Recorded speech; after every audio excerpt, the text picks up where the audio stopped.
하나님은 영이시니 예배하는 자가 영과 진리로 예배할지니라.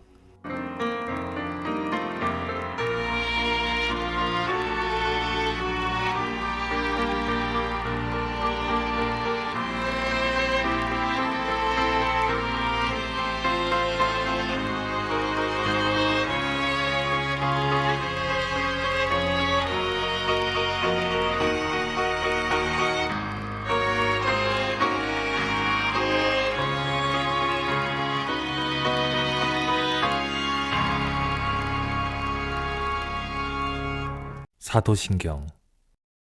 나는 전능하신 아버지 하나님, 천지의 창조주를 믿습니다. 나는 그의 유일하신 아들, 우리 주 예수 그리스도를 믿습니다. 그는 성령으로 잉태되어 동정녀 마리아에게서 나시고 본디오 빌라도에게 고난을 받아 십자가에 못 박혀 죽으시고 장사된 지 사흘 만에 죽은 자 가운데서 다시 살아나셨으며 하늘에 오르시어 전능하신 아버지 하나님 우편에 앉아 계시다가 거기로부터 살아있는 자와 죽은 자를 심판하러 오십니다. 나는 성령을 믿으며 거룩한 공교회와 성도의 교제와 죄를 용서받는 것과 몸의 부활과 영생을 믿습니다. 아멘.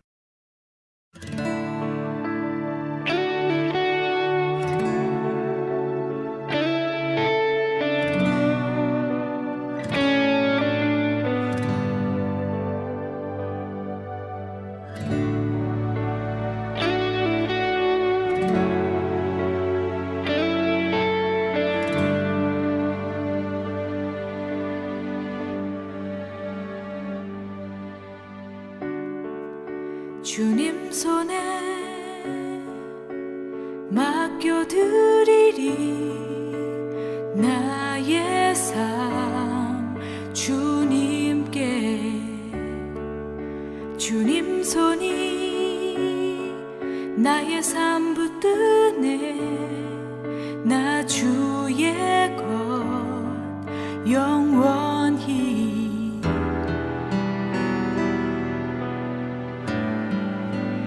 내가 믿는 분 예수, 내가 속한 분 예수, 삶의 이유 되시네. 내 노래 되시네. 전심으로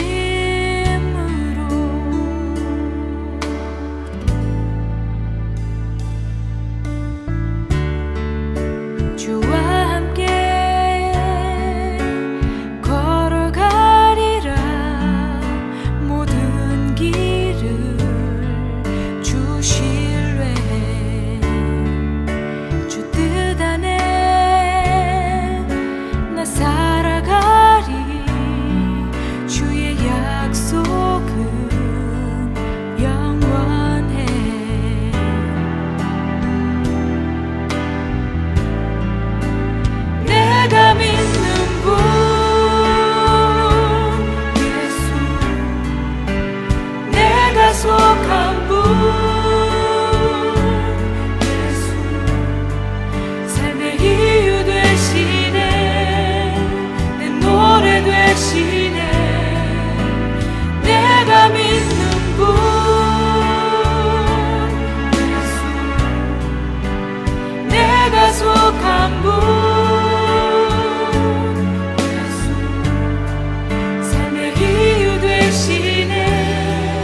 요한복음 12장 1절에서 11절의 말씀입니다. 6월절 엿새 전에 예수께서 베다니에 이르시니 이곳은 예수께서 죽은 자 가운데서 살리신 나사로가 있는 곳이라. 거기서 예수를 위하여 잔치할세 마르다는 일을 하고 나사로는 예수와 함께 앉은 자 중에 있더라.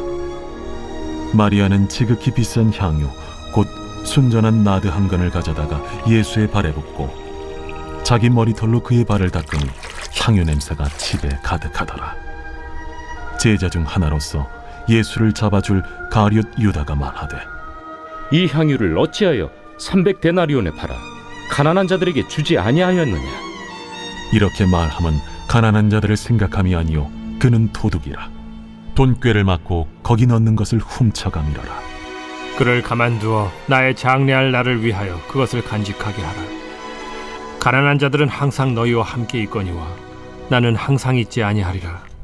유대인의 큰 무리가 예수께서 여기 계신 줄을 알고 오니 이는 예수만 보기 위함이 아니요 죽은 자 가운데서 살리신 나사로도 보려 함이러라.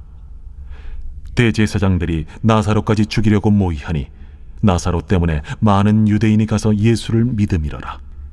그 이튿날에는 명절에 온 큰 무리가 예수께서 예루살렘으로 오신다는 것을 듣고 종려나무 가지를 가지고 맞으러 나가 외치되 호산나 찬송하리로다. 주의 이름으로 오시느니 곧 이스라엘의 왕이시여. 죽은 나사로를 다시 살게 하신 예수님은 잠시 갈릴리로 돌아가셨습니다. 그 6월절을 엿새 앞두고 예수님은 베다니에 도착하시게 됩니다. 본문은 예수님께서 나사로를 죽은 자 가운데서 다시 살린 이후에 불과 몇 주 후의 이야기로 추정이 되는 것입니다. 죽은 나사로가 다시 살아난 기적으로 인해서 수많은 유대인들이 예수님을 믿게 됩니다.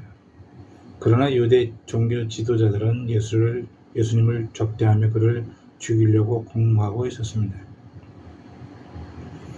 그래서 예수님은 유대 지역을 떠나 계셨다가 이제 십자가를 지기 위해서 다시 예루살렘으로 향하여 올라가고 계시는 그러한 여정이다라고 볼 수가 있는 것입니다.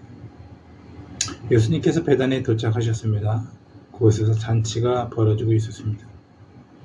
그 잔치는 죽은 오빠 나사로를 살려주신 그 은혜에 감격하여서 예수 그리스도를 믿고 그분을 구주로 섬기며 한대하는 잔치였던 것입니다. 그 잔치에 그 예수님을 초대한 사람들은 바로 마르다와 마리아가 그리고 나사로 이 3인이 되는 것입니다. 이 3남매가 예수님을 축하하며 한대하기 위해서 잔치를 준비한 것입니다.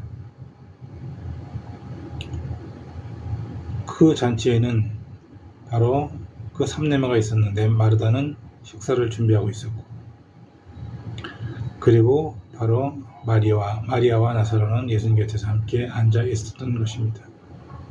이때 마리아가 지극히 비싼 향유를 가져다가 예수님께 가까이 오면서 그리고 그분께 그 향유를 부으면서 섬기는 모습을 우리가 볼 수가 있는 것입니다. 5절에 보니까 그 양이 300데나리온, 노동자 하루 품삯이 한 데나리온이니까 얼추 계산해 보면은 그 값을 우리가 알 수 있는데 매우 큰 돈이다 라고 볼 수가 있는 것이죠. 하루 한 데나리온, 노동자 품삯이니 300데나리온이니 거의 1년 가까이 쉬지 않고 일해야 되는 그러한 품삯이라는 것입니다. 그러니까 그 향유는 매우 비싸다, 매우 값지다 라고 볼 수가 있는 것입니다.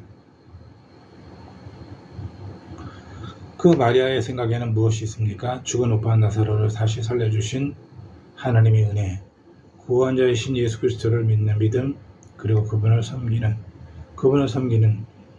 그분에 대한 왕으로서 대하는 마리아의 모습이 그곳에 숨겨져 있다라고 볼 수가 있는 것입니다. 그렇기 때문에 그 순전한 나드 향유 옥합을 깨뜨리는 것에 대해서 마리아는 결코 아깝지 않다라는 것을 보여주고 있는 것입니다. 그리고 그녀는 바로 그것을 드리는 것에 있어서 매우 자원하는 마음과 기쁜 마음으로 사용하고 있다는 것입니다. 여러분 한번 생각해 보십시오. 마리아에게 있어서 예수님은 어떤 사람입니까? 매우 귀한 분이라는 것을 볼 수가 있는 것입니다. 예수님은 바로 구원자이시고 살아계신 하나님의 아들이시고 이 땅에 다시 오실 심판자라는 것을 바로 마리아는 믿고 있는 것이죠. 그러니 드리지 못할 것이 무엇이 있는가 하는 것입니다. 그녀에게 있어서 가장 귀중한 순전한 나드 향유를 바로 예수님께 붓는 것, 그것은 그 마리아에게는 결코 아깝지 않다라는 것을 보여주고 있는 것입니다. 여러분, 그래서 우리가 예수 그리스도를 온전히 만나게 되면은 우리에게 있어서 어떤 것도 아깝지 않다라는 것을 우리는 깨닫게 되는 것입니다. 왜 그렇습니까? 예수님이 더 귀하고 소중한 분이기 때문에, 비교할 수 없는 분이기 때문에 그분께 모든 것을 드리는 것입니다. 그래서 그분에게 시간을 드리고 물질을 드리고, 그리고 최종적으로는 하나뿐이 없는 나의 삶을 드리는 것입니다. 그래서 그분을 위해서 믿음으로 봉사하고 교회 봉사하고 또는 사역의 길, 선교의 길을 가게 되는 것입니다. 왜냐하면 그분이 귀중하고 소중하기 때문에, 어떤 것과 비교할 수 없기 때문에 내 삶을 다 드려도 결코 아깝지 않다는 것을 깨닫게 되는 순간이 있기에 가능하다는 것입니다. 마리아가 바로 그런 모습을 우리 가운데 보여주고 있는 것입니다. 그런데 그것을 보면서 많은 사람들 가운데 바로 예수님의 제자였던 가룟 유다는 어떻게 말합니까? 그녀를 책망하고 있는 것입니다. 그녀는 낭비한다라고 이렇게 생각하고 있는 것입니다.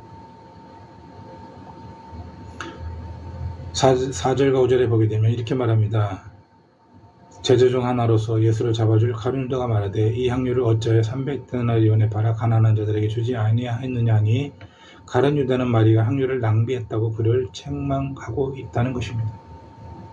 차라리 그 향유를 팔아서 가난한 자, 배고픈 자, 굶주린 자들에게 먹이지 왜 예수님의 발에 그 향유를 부었느냐 하고 그렇게 책망하고 있는 것입니다.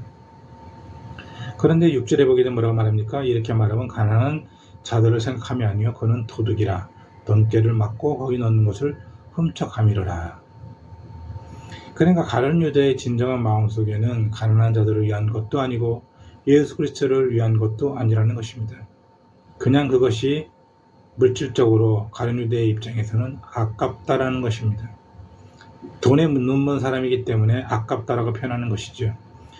그리고 그것이 가난한 자들을 위해서 사용해야 된다라고 말하고 있지만 실상은 그 물질이 정말로 너무나 그에게는 소중하다라고 보고 있는 것입니다. 마리아의 생각과 가룟 유다의 생각은 너무나 차이가 많이 나는 것을 볼 수가 있는 것입니다. 마리아에게 있어서 그의 모든 물질은 결코 아깝지가 않다는 것입니다. 그러나 가룟 유다의 입장에서는 그는 돈을 사랑하고 돈에 눈먼 자이기 때문에 바로 예수님께 사용되는 것도 아깝다라는 것을 우리 가운데 보여주고 있는 것입니다. 그것은 낭비다라고 그렇게 말하는 겁니다. 적당히 드리면 될 것을 왜 다 붓느냐 하는 것입니다. 여러분, 우리의 삶도 한번 돌아봐야 된다는 것을 우리는 볼 수가 있습니다. 여러분, 우리 인생은 길지 않습니다. 짧습니다. 그리고 한 번이라는 것입니다. 그 한 번의 삶을 무엇인가를 위해서 우리는 살 수밖에 없다는 것입니다.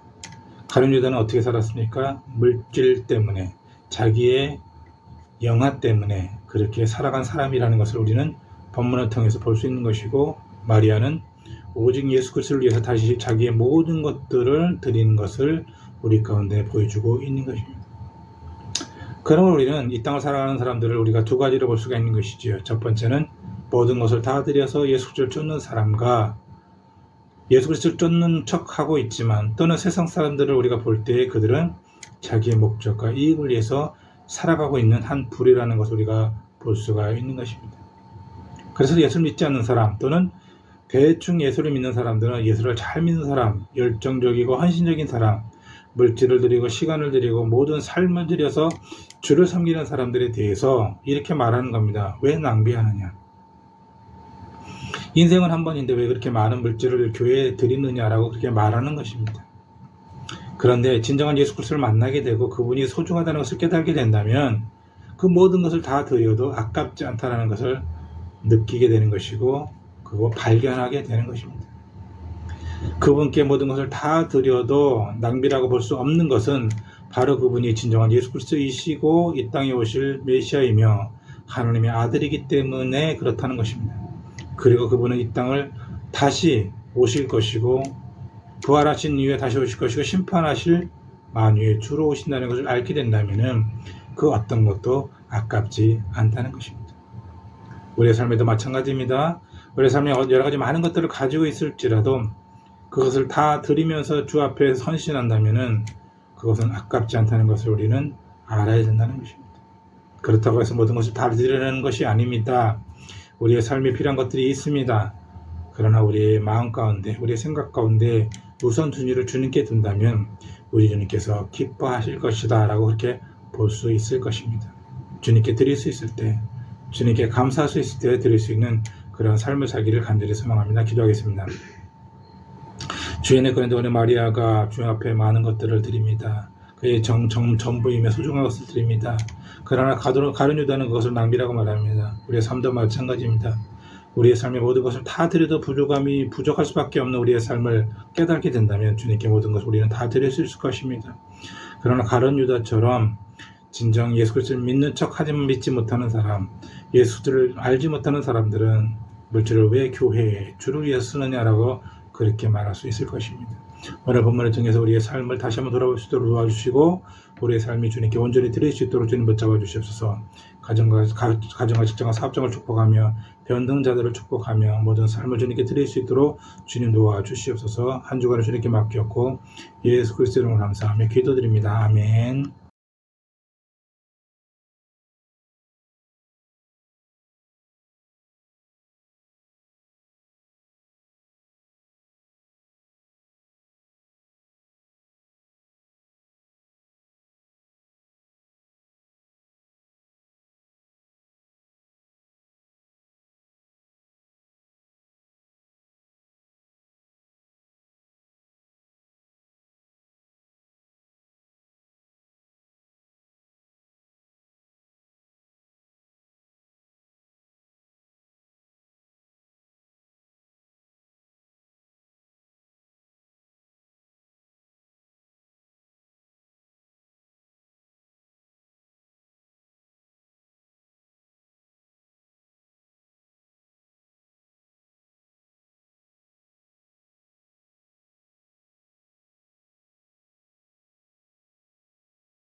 주기도문. 하늘에 계신 우리 아버지, 아버지의 이름을 거룩하게 하시며 아버지의 나라가 오게 하시며 아버지의 뜻이 하늘에서와 같이 땅에서도 이루어지게 하소서. 오늘 우리에게 일용할 양식을 주시고 우리가 우리에게 잘못한 사람을 용서하여 준 것 같이 우리 죄를 용서하여 주시고 우리를 시험에 빠지지 않게 하시고 악에서 구하소서. 나라와 권능과 영광이 영원히 아버지의 것입니다. 아멘.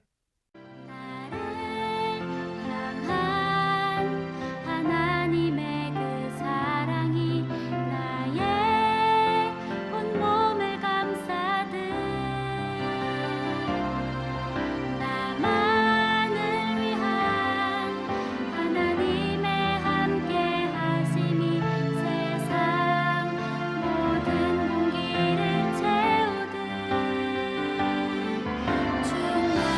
충만해서 그저 행복한 밤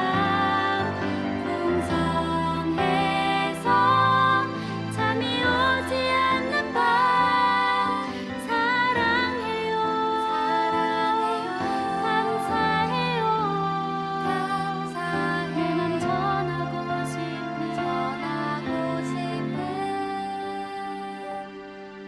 오늘은 다른 기도보다 하나님을 향한 내 마음 고백할래요. 그냥 사랑해요 하나님 이렇게 행복한